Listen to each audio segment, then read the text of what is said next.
Here's a quick and easy way to sketch out a very loose landscape with either a river or a road going into the distance. This was prompted for me the last month or so with so much questioning about what's the goal? Where do I want to get to? If I'm here now, what is that goal in the next few weeks or months as things reopen? So I pulled out this Molotow masking marker, art masking liquid, Molotow.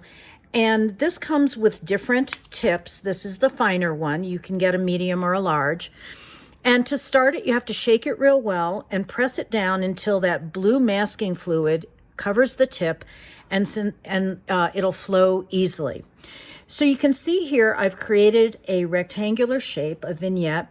I've put in a line for the horizon, and I just think it's a little more effective if that line is up close to the top. It makes that road or river seem to go a little bit farther. And I'm just going to do a really loose rendering, but first I want to mark out some light areas with this marker, varying up the size of the dots I'm putting, where I'm putting them. I just, when you look across a field, it can be kind of sparkly when the sun is out. And anything up close to you gets bigger and bigger. So the dots are going to turn into some lines here. And the lines will get longer and longer. And maybe I'll add a little something on the top. And the one thing that's kind of fun is this blue will be removed. So I don't have to worry about the color of this blue right now. It will be removed when it's totally dry and I'm finished with my painting that's going to go on top of this masked out area. So I'm just, like I said, trying to get some variation on these dots.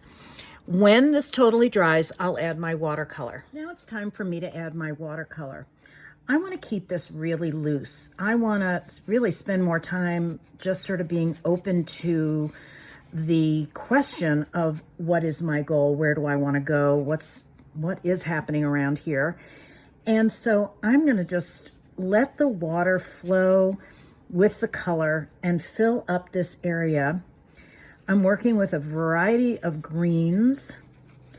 The darker my paint, the more that area that has been masked out will show up. So I want to be sure that a lot of this paint goes on pretty thick and that the area where I see the blue, which is the masking fluid that I put down, I want to be sure that stays pretty dark.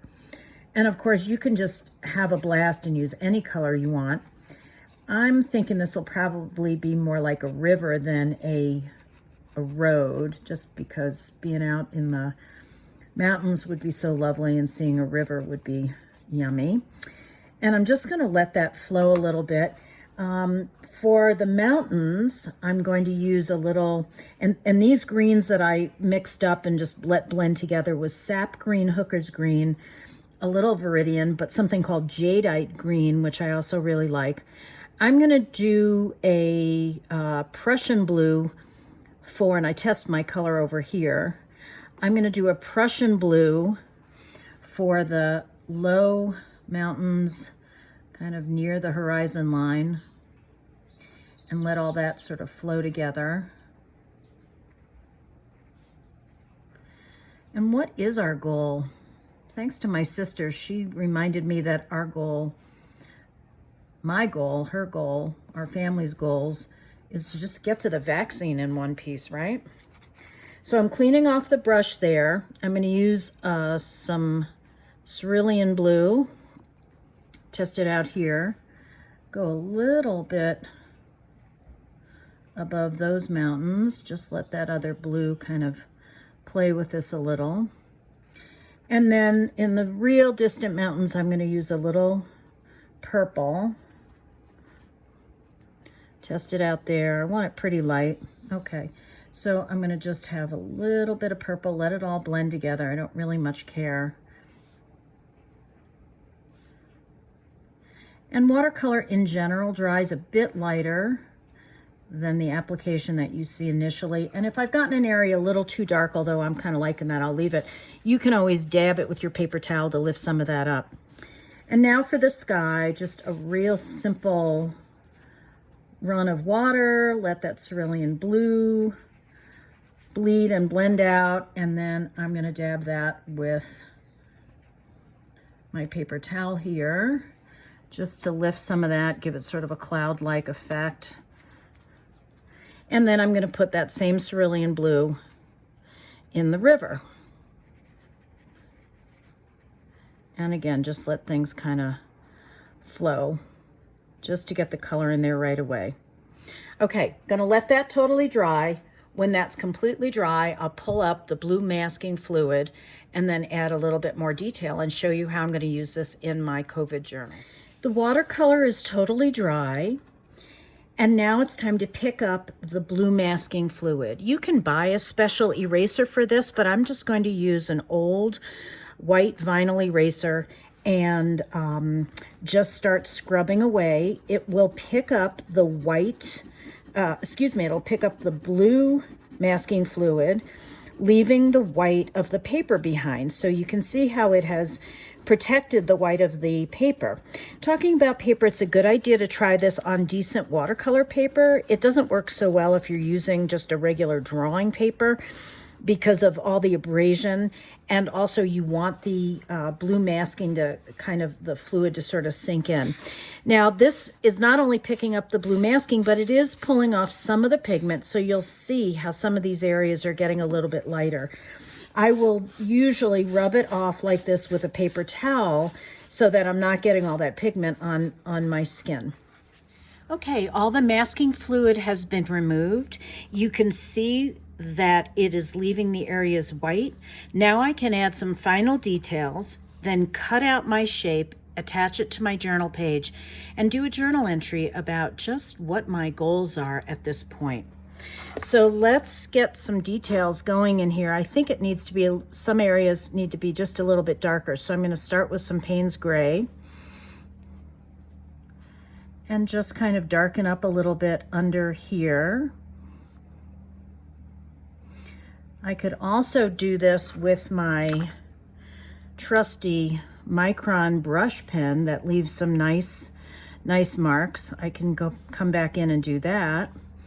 I just like to build that contrast a little bit, especially when it comes to landscapes. There's always going to be dark areas underneath the super light areas.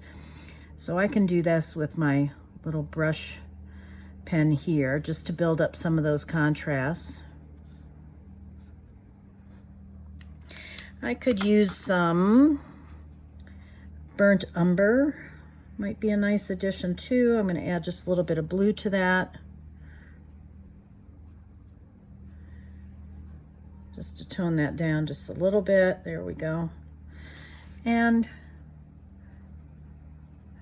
add some color on top of the white areas. So if there's too much white that's been left, you can go back in and paint on top of that even.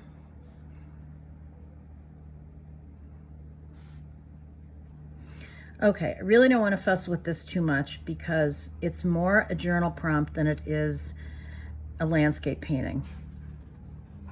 But that's where I'm at. I'm going to cut it out and put it in my journal. Here's my completed journal page. I trimmed down my vignette. I used some double stick tape to attach that heavier watercolor paper, did my journal entry, and included my date stamp.